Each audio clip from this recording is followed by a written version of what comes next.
आज मैं उन छात्रों की बात करूंगा जिसकी इंग्लिश कमजोर है या जिसे ये पता नहीं है कि हमें इंग्लिश में क्या क्या पढ़नी चाहिए या कौन कौन सी समस्याएं से हमें गुजरनी होती है।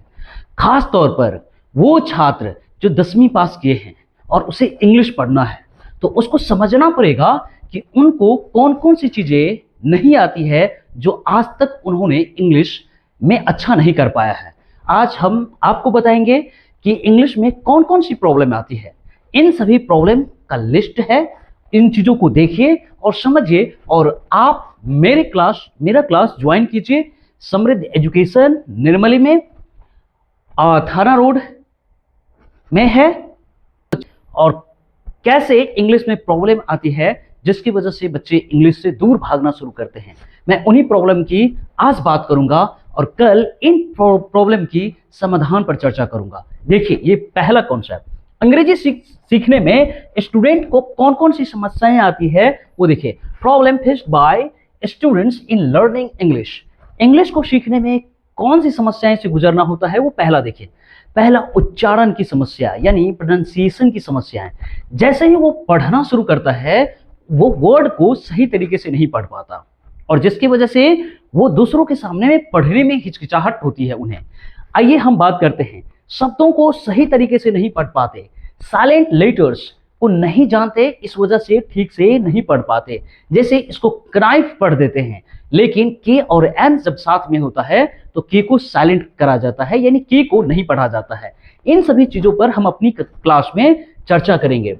ये इस तरह के शब्द आपको नहीं आते, स्पेलिंग में बहुत मिस्टेक होती है, प्रोनाउंसिएशन सही तरीके से नहीं आता है। जैसे मैं एक बात बताता हूं, आप बचपन से इस तरह की शब्दें आप सुने होंगे। जैसे अगर हम कहते हैं डे, क्या कहते हैं? डे। तो डे जो है, पता नहीं ये दिख रहा होगा या नहीं, ये इस कलर का देखिए।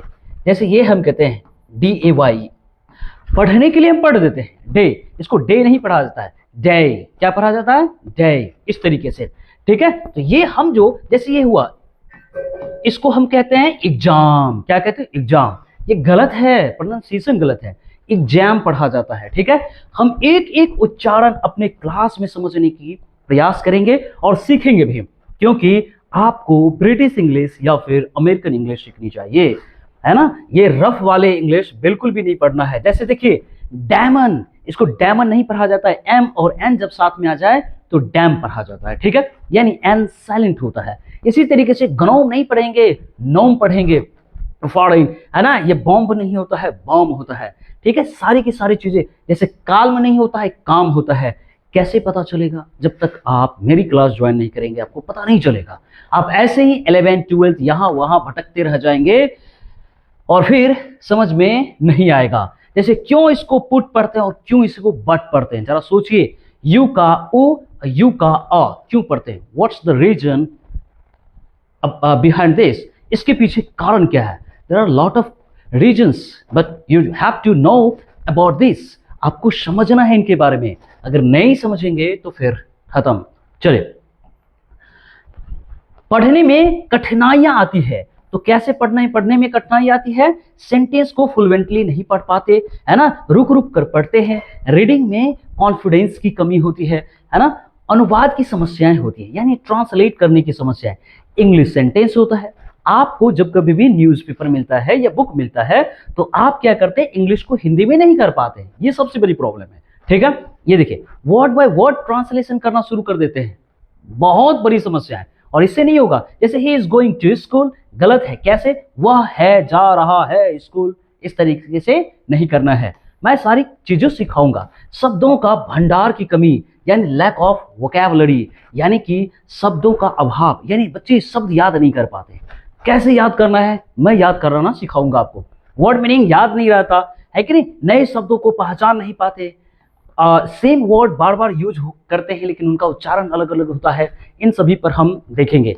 व्याकरण की कमजोरी, यानी बच्चों का व्याकरण भी बहुत वीक होता है, यानी ग्रामर सही तरीके से वो नहीं समझ पाते। जैसे टेंस हो गया, प्रेपोजिशन हो गया, वॉइस हो गया, इन सभी चीज को हमें समझने की जरूरत है।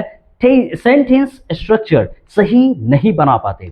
ठीक है, जैसे ही के साथ गो लिख दिया, ये गलत है। ही के साथ क्या होना चाहिए? गोज होना चाहिए। क्यों होना चाहिए? सारी की सारी बात हम बताएंगे। लिखने में समस्याएं होती है, जानते हैं लेकिन लिख नहीं पाते इंग्लिश में, ये प्रॉब्लम है और बड़ी प्रॉब्लम है। आपको ये सब चीज आनी चाहिए। स्पेलिंग मिस्टेक हो जाता है, आइडिया होता है लेकिन फिर भी लिख नहीं पाते, ठीक है। बोलने में झिझक, बोलना चाहते हैं लेकिन हेजिटेशन होता है, लोगों के सामने बोलने में हिचकिचाहट होती है। वजह क्या है कि जैसे हम बोलना शुरू करते हैं तो हमारे पास शब्दों की अभाव हो जाती है, ठीक है। ग्रामर का रूल जो है हमें बहुत ज्यादा याद नहीं रहता है, इस वजह से हम क्या करते हैं, मिस्टेक करते जाते हैं। कॉन्फिडेंस नहीं आता है इन चीजों से। सुनकर समझने में कठिनाई, जब कोई इंग्लिश बोल रहा होता है तो आप जब उसको सुनते हैं तो समझ नहीं पाते हैं, ये बहुत बड़ी प्रॉब्लम है। देखिए, इंग्लिश सुनकर समझ नहीं पाते, फास्ट स्पीच समझ नहीं पाते। जब कोई पर्सन इंग्लिश बोलते हैं तो आपको समझ में नहीं आती, वजह क्या है कि आपकी लिसनिंग पावर ठीक नहीं है, ठीक है। अब होता है क्या कि उच्चारण से संबंधित ब्रिटिश और अमेरिकन, जैसे देखिए सिंपल से एक चीज मैं बताता हूं, जैसे SIR, इसको क्या पढ़ते हैं, सर, इसको क्या पढ़ते हैं, सर। हम लोग कहते हैं इसको सर कहते हैं, ठीक है, जबकि ये सरासर गलत है। आपको सर कहना नहीं चाहिए, क्यों? क्योंकि ये ना तो ब्रिटिश है ना अमेरिकन है।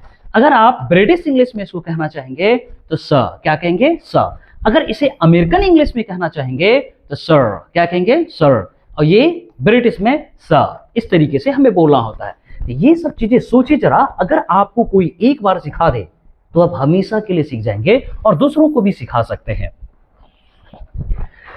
क्या है कि हम लोग डेली प्रैक्टिस नहीं करते हैं, जिसकी वजह से फिर आप अच्छे भी नहीं कर पाते इंग्लिश में। सिर्फ एग्जाम के समय पढ़ते हैं, बहुत बड़ी समस्या है। बच्चे, टीचर भी वैसे ही होते हैं, लास्ट में एग्जाम के समय पढ़ना शुरू करते हैं। कुछ टीचर क्रैश कोर्स शुरू कर देते हैं, कुछ शिक्षक जो है गेस क्वेश्चन दे देते हैं। अब बच्चे का भविष्य खराब हो जाता है इन शिक्षकों की वजह से, ठीक है। अब देखिए, इन्वायरमेंट नहीं मिलता है, मतलब आपका दोस्त, जब आप ठीक नहीं है तो आपका दोस्त कैसे ठीक होगा? तो आपको इंग्लिश ठीक करना पड़ेगा और फिर उस तरह का इन्वायरमेंट बनाना पड़ेगा ताकि आप कम्युनिकेट कर सकें उनके साथ और वो भी आपके साथ, तब आपकी इंग्लिश इंप्रूव होगी। अब देखिए, लास्ट में देख लीजिए, है ना, आपस में इंग्लिश बोलने का माहौल नहीं होता है। घर समाज में हिंदी बोलने वाले ज्यादातर लोग होते हैं, हालांकि इससे प्रॉब्लम नहीं है, हिंदी तो सबको आती है, लेकिन इंग्लिश आना जरूरी है आज के समय में। तो ऐसे भी लोग ही चाहे, मोटिवेशन की कमी, इंग्लिश को कठिन सब्जेक्ट मान लेते हैं। बहुत सारे शिक्षक कहते हैं इंग्लिश कंपलसरी नहीं है 10th में, 11th में नहीं है, जिसकी वजह से बच्चे सोचते हैं कि इंग्लिश क्या है, कठिन सब्जेक्ट है, और वो छोड़ देते हैं। शुरू में ही क्या करते हैं, हार मान लेते हैं। आज के समय में इंग्लिश बहुत ही ज्यादा जरूरी है। गलत सीखने का तरीका, रटने लगते हैं, समझने पर कम ध्यान देते हैं। मैंने कहा आपको, जैसे कुछ शब्द हम ले लेते हैं, आप इसको हमेशा से पढ़ते होंगे, ये क्या है, ये हम लोग क्या करते हैं, मतलब इसको सोल्यूशन, सोल्यूशन कह रहे हैं, ये क्या है, सोल्यूशन है, क्या है, सोल्यूशन। इसको गलत तरीके से हम लोग पढ़ते रहते हैं, इन सभी चीजों से बचना है। अब देखिए, कॉन्फिडेंस की कमी, कॉन्फिडेंस की कमी तो हमेशा ही रहेगी ना। जब तक आप अच्छे टीचर के पास नहीं पढ़ेंगे तो कॉन्फिडेंस की कमी रहेगी, क्योंकि आपके शिक्षक आपको सही प्रोनाउंसिएशन के साथ इंग्लिश नहीं सिखाएंगे, खुद इंग्लिश नहीं बोलेंगे, तो फिर आपको कैसे सिखा सकते हैं? तो इसीलिए क्लास मेरी आप ज्वाइन कीजिए। अब देखिए, एक्सपोजर की कमी, सोचिए इंग्लिश मूवी आप देख नहीं सकते हैं क्योंकि लिसनिंग पावर आपकी ठीक नहीं है। इंग्लिश बुक रीड नहीं कर सकते, क्यों? क्योंकि लैक ऑफ वर्ड्स, शब्दों का अभाव है, शब्द याद नहीं है ना। इंग्लिश न्यूज़, जो हमारे न्यूज़पेपर होती है, उसमें बहुत यूजेज ऑफ वर्ड्स, शब्दों का कैसे कैसे प्रयोग हुआ है, इनके बारे में समझना होता है, शब्द याद करना होता है, अलग अलग तरह से ग्रामर को देखना होता है। अगर इन चीज़ों को हम नहीं देखते हैं तो फिर इंग्लिश हमारी समस्याएं बनी रहती हैं। तो इन समस्याओं को अगर आपको दूर करना है, आपको मैंने दिखाया कि बच्चों में इस तरह की समस्याएं होती है, और इस समस्याओं को अगर दूर करना है तो मेरी क्लास आप ज्वाइन कर सकते हैं। निर्मली सुपौल, यानी निर्मली शहर में जो सुपौल डिस्ट्रिक्ट में पड़ता है, ऑफलाइन क्लास चलती है, थाना रोड में, हैप्पी इंडिया या नगर पंचायत के पूर्व आप कह सकते हैं, ठीक है। आइए, वैसे भी इस नंबर पर कॉल करके आप मुझसे संपर्क कर सकते हैं। समृद्ध एजुकेशन, यहाँ एड्रेस लिखी हुई है और ये है, ठीक है, 6203662484, ये नंबर है। जय हिंद, जय भारत। लास्टली एक बात कहना चाहूँगा, कल की वीडियो में हम आपको बताएंगे कि कैसे कैसे इसको पढ़ना चाहिए और दूर कैसे करना है। धन्यवाद।